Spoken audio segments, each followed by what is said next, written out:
कृष्ण कहते हैं जो होता है अच्छे के लिए होता है। कभी कभी विपरीत परिस्थितियां हमारी वर्तमान स्थिति को अच्छा करने के लिए आती है। मन चंचल होता है, यह इधर उधर भागता है और किसी भी कार्य की एकाग्रता का दुश्मन है। लेकिन यदि यह व्यक्ति के बस में हो जाए तो इससे अच्छा कोई मित्र नहीं। इसीलिए मन को एकाग्र करना जरूरी है और मन को एकाग्र करने के लिए बस थोड़े से प्रयास और अभ्यास की जरूरत होती है। भगवान श्री कृष्ण कहते हैं, मेरे लिए न तो कोई घृणित है, ना कोई मित्र, ना ही कोई प्रिय है, न कोई निर्धन है, ना ही कोई धनी है। बस जो भक्ति भाव के साथ मुझे याद करते हैं मैं उनका हूं और वो मेरे। श्री कृष्ण कहते हैं, मैं किसी के भाग्य के निर्माता नहीं हूं।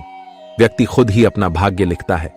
आप जैसा बीज बोएंगे आप वैसा ही फसल काटेंगे। आप जैसा कर्म करेंगे आपको वैसे ही परिणाम मिलेंगे।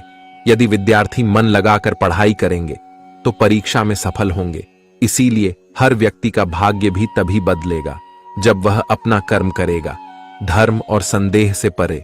जब भगवान आपसे प्यार करते हैं तो आप हर चीज से प्यार करते हैं। श्री कृष्ण कहते हैं, कभी खेत में किसी किसान को खेती करते देखा है। वो उसे सिंचता है, उसे जो होता है पशु पक्षियों से खेत की फसल की रक्षा करते हैं।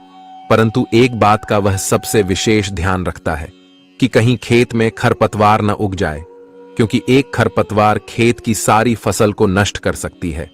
ठीक उसी प्रकार यदि वंश की कोई संतान खोटी निकल जाती है तो वह समूचे वंश का सर्वनाश कर देती है।